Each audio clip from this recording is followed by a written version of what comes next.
to them.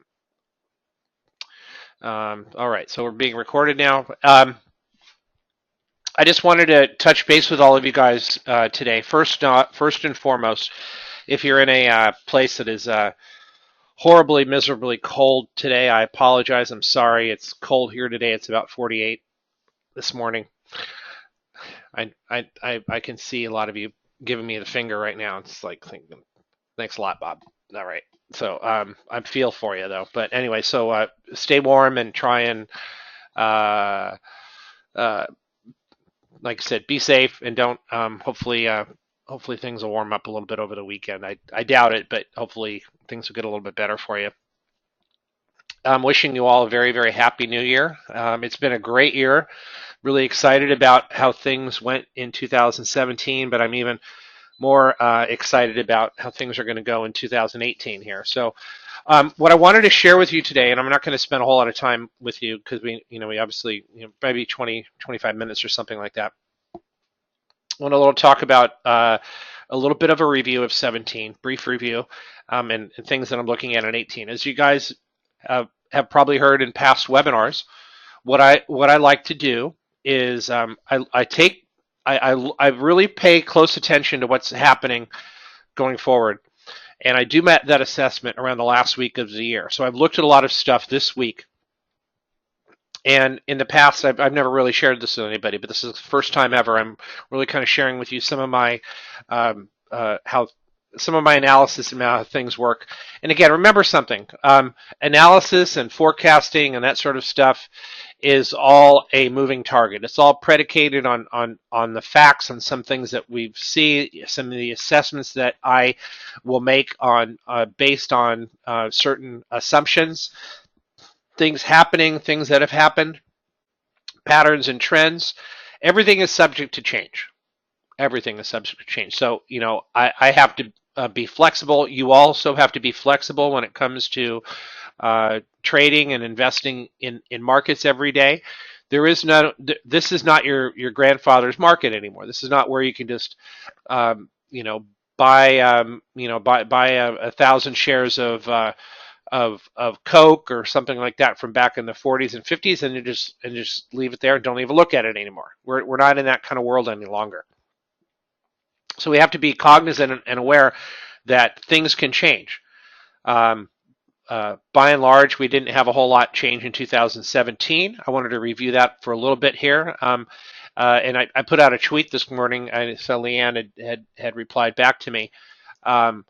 Does anybody recall how about a year or so ago there were all these worry warts out there and troubled tweets and so forth about how years ending in 7 are always bad, right? 1997, 1987, obviously there was a crash. 2007, I guess, started poorly or ended poorly.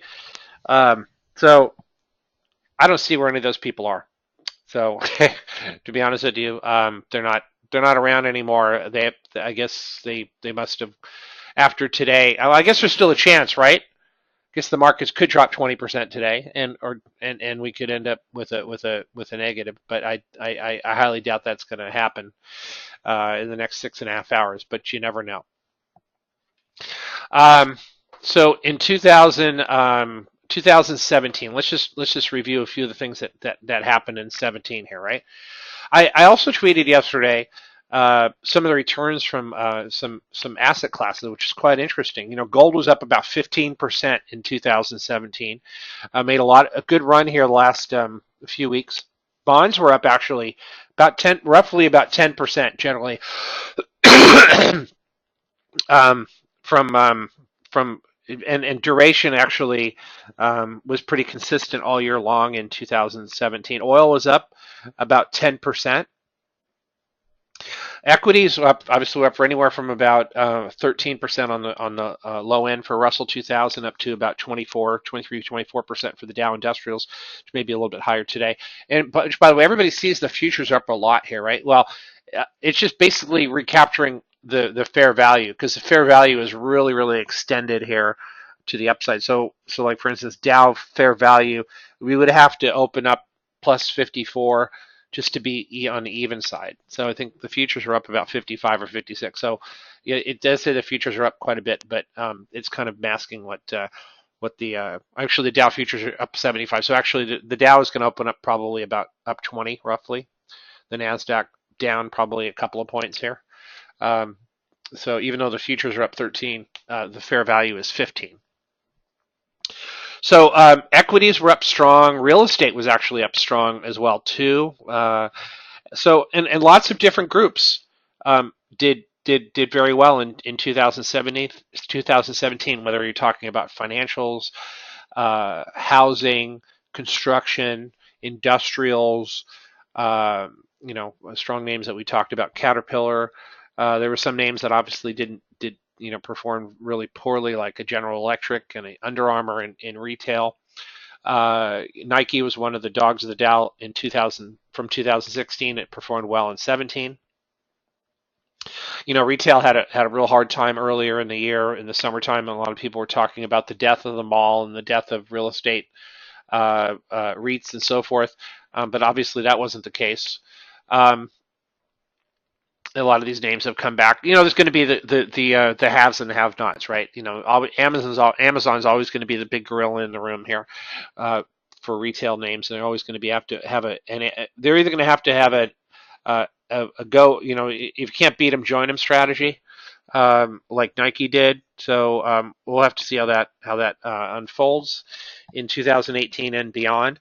I don't see Amazon giving away much ground in the coming years.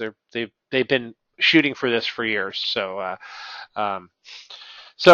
just to review a little bit of performance stuff. I don't really like to spend a whole lot of time on this, but 2017.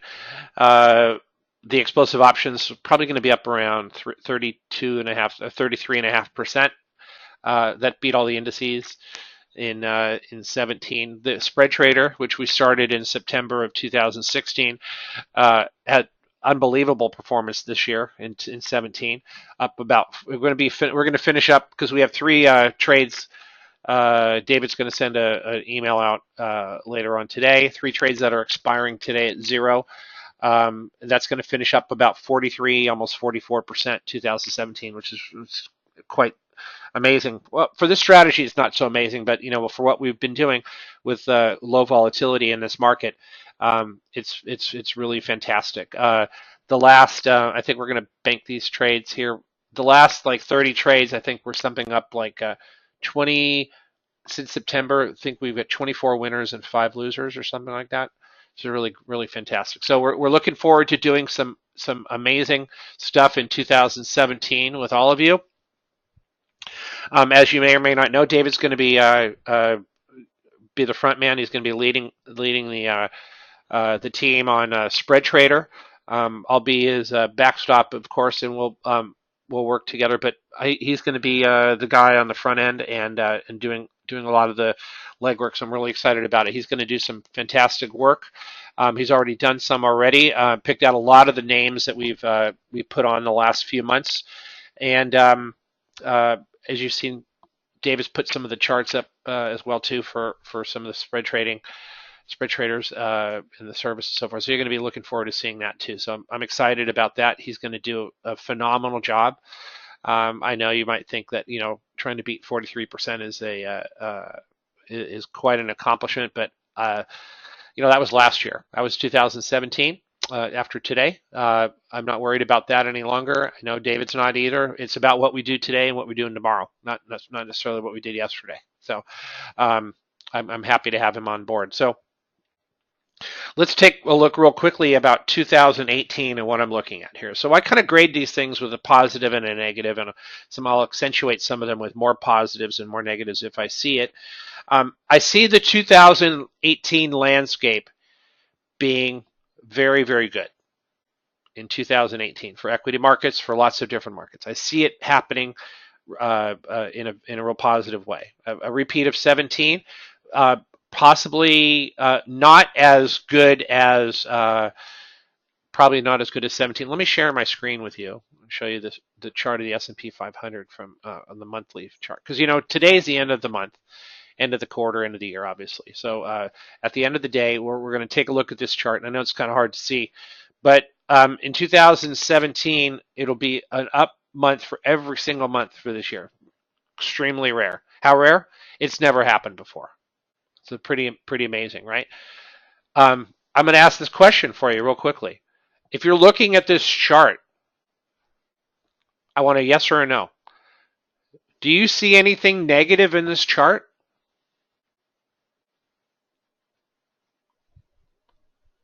Does anybody see anything negative here? No? Bob says no. Bill says no. Anybody else? No? Christopher says no.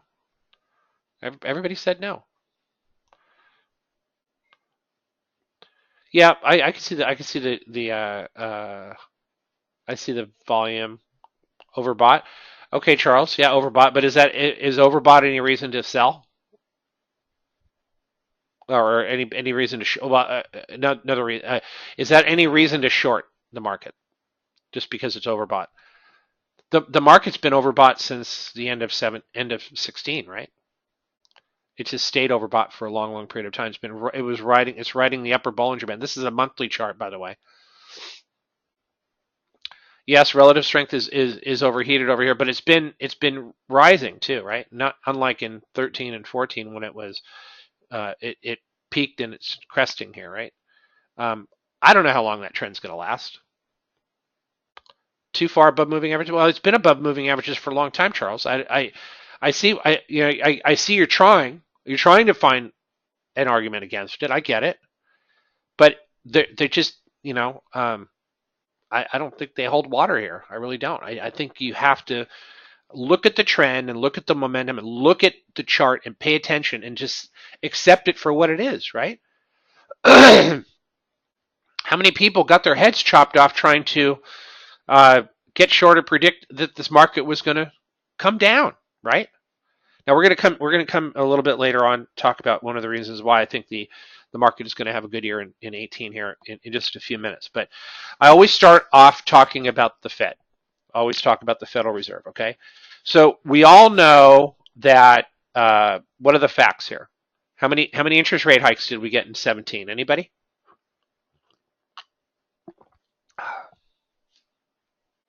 Anybody know? Anybody remember? 3. We got 3 hikes in 17, right? So we got 3 hikes in 17, right? Those are the facts. We know that happened, right?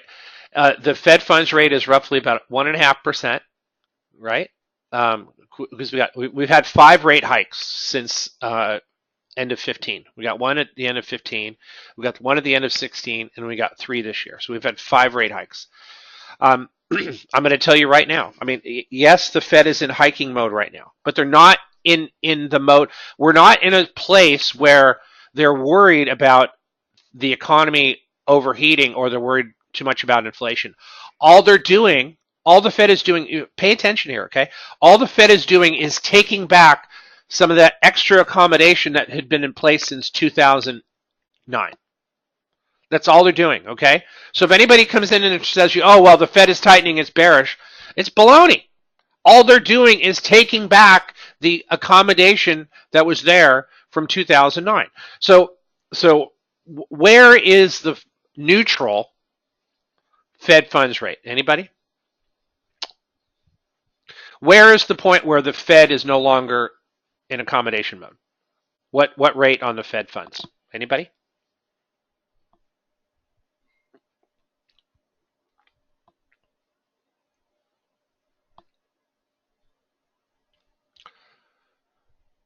Bill's right.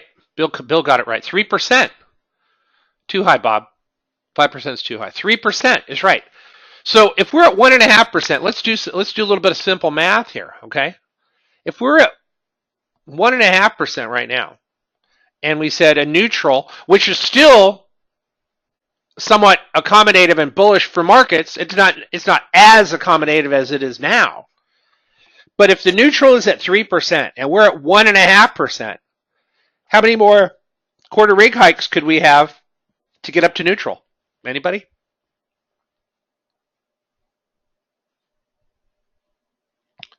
See, by my math, I think it's 6, right? That's right, Ken. 6. 6 rate hikes just to get back to neutral. The market and even the Fed is talking about pricing in 3 rate hikes in 18. Okay, so that gets us to what, 2.25% on the Fed funds. Bonds would probably sell off a little bit on that because to try and get the curve flattened or steepened a little bit. We're going to talk about flattened curve in just a moment. But you tell me, if at 2.25% after 3 rate hikes, isn't the Fed's Fed monetary policy still rather accommodating? Anybody? Yes? No? It's for me. It looks like it's still in accommodation mode, right? And accommodation mode is still generally positive or negative for stocks.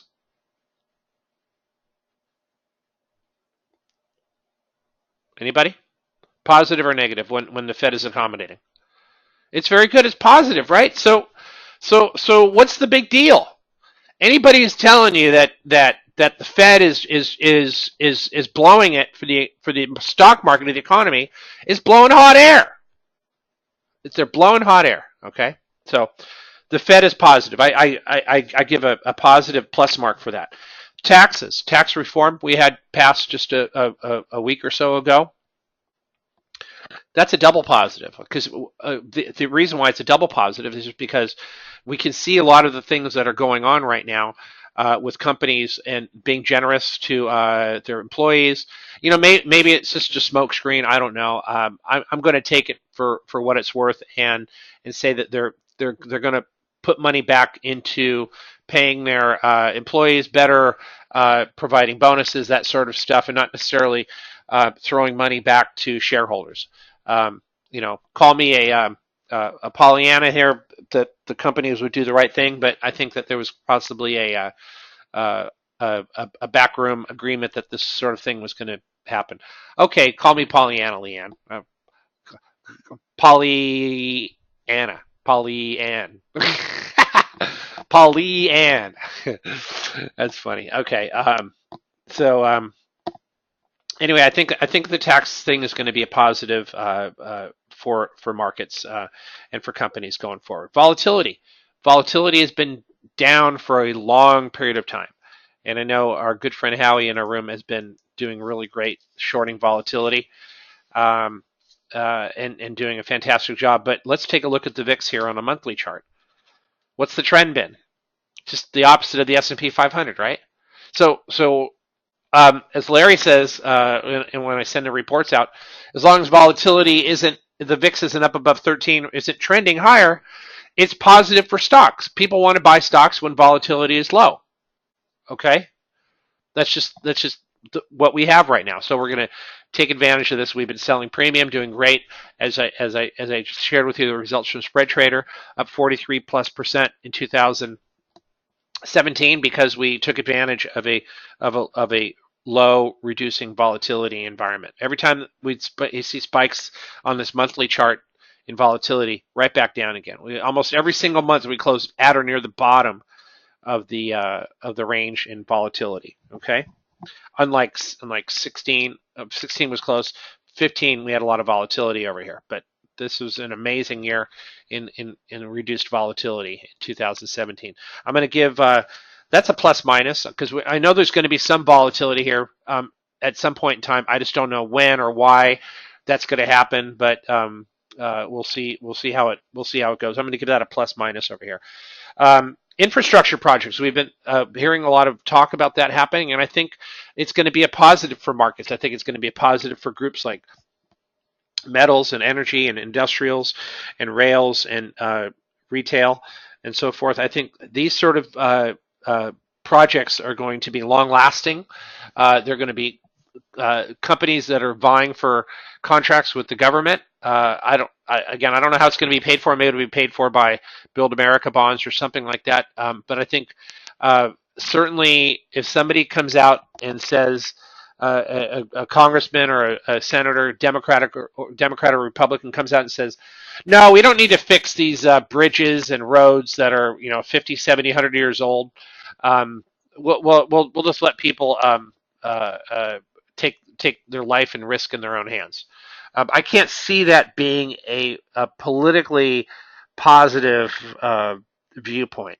So um, I think something's going to get done, and I'm certainly hopeful that they can get together with President Trump and put something together that will improve our infrastructures over here.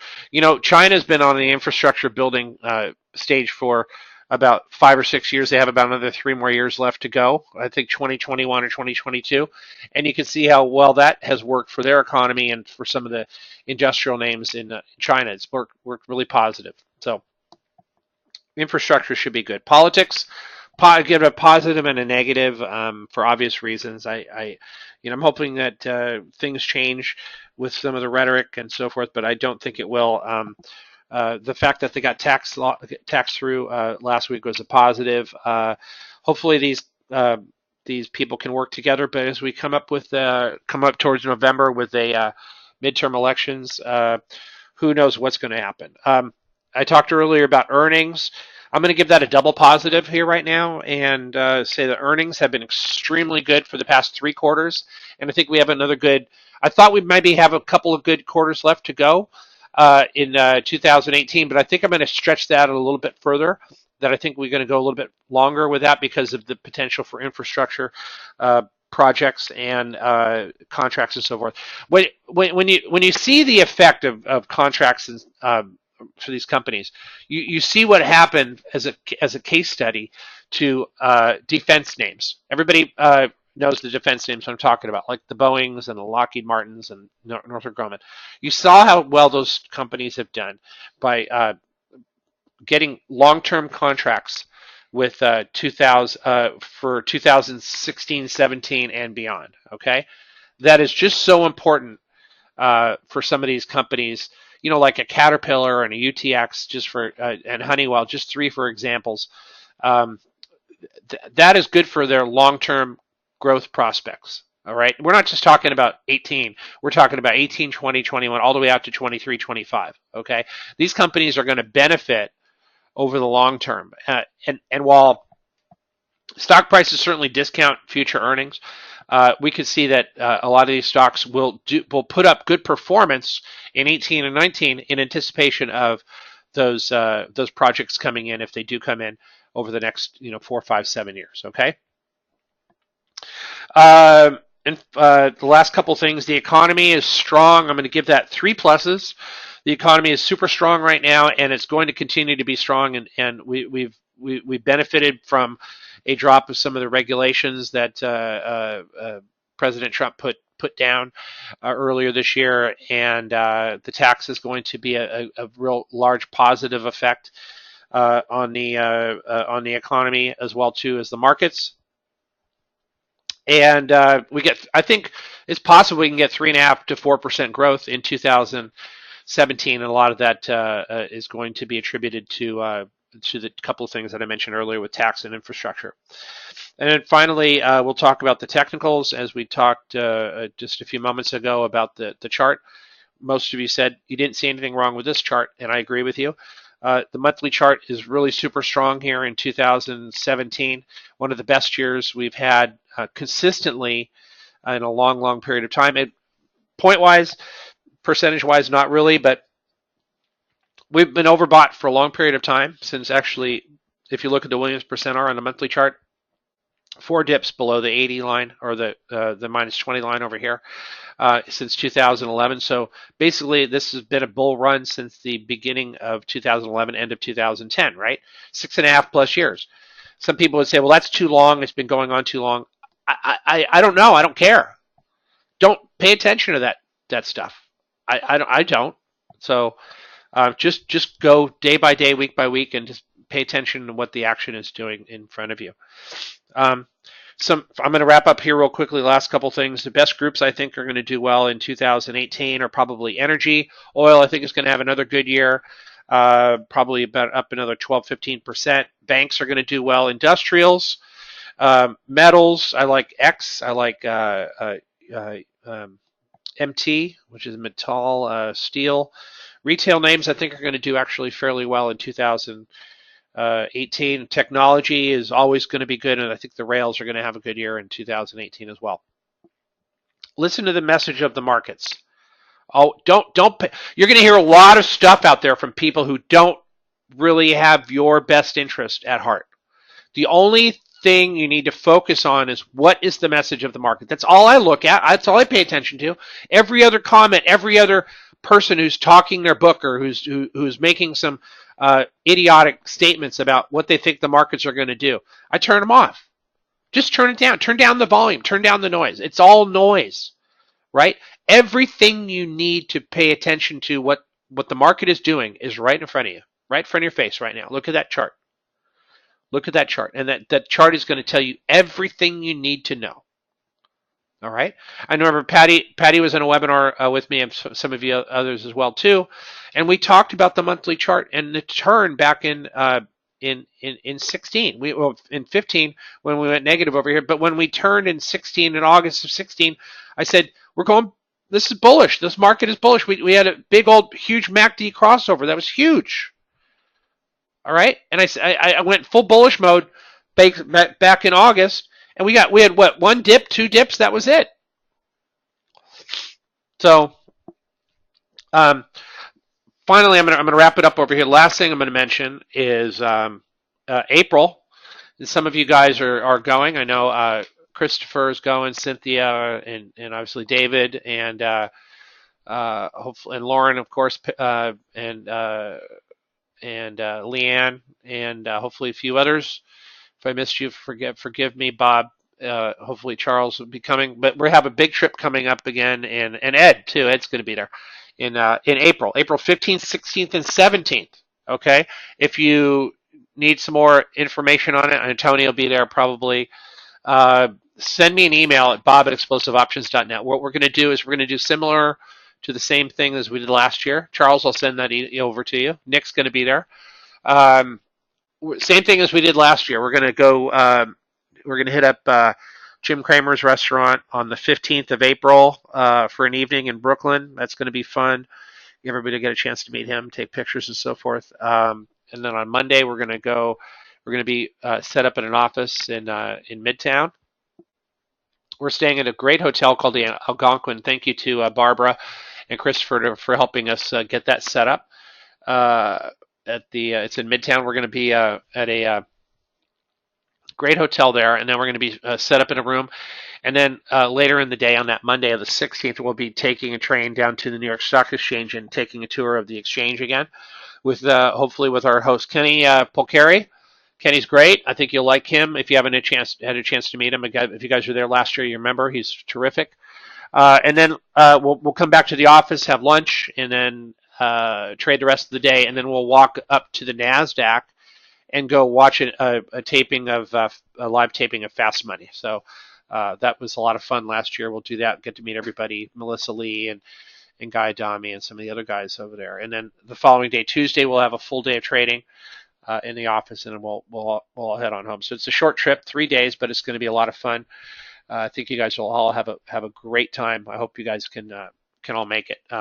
We have plenty of room left for people to come. I think we have about for sure about 13, 14 so far, and about 10 or 12 maybes. So if you're not a maybe, if you're a for sure, let me know. If you need more info on it, let me know. Charles will send you more info on it as well too. So I'm gonna wrap it up here. We've got about 15 minutes before we go because I know everybody's got to get ready to roll here. But it's the end of the month. It's the end of the week. It's the end of the year. And again, just from the bottom of my heart, I appreciate all of you, and you guys have all been great. And I hope I've had a chance to teach you guys this year. If I taught you a little bit of stuff, I'm happy about it. I've done my job, and I'm looking forward to big things happening in 2018 as well. All right. Have a good day. I'll see you guys in the chat room, and thank you all very much. Happy New Year to you, and be safe. And I'll see you on the other side in 2018. If you wanted to get a copy of the webinar, just let me know, and I will ship it on over to you. Just let me know in the chat room or let me know. Shoot me an email. All right, guys. Thanks. Bye.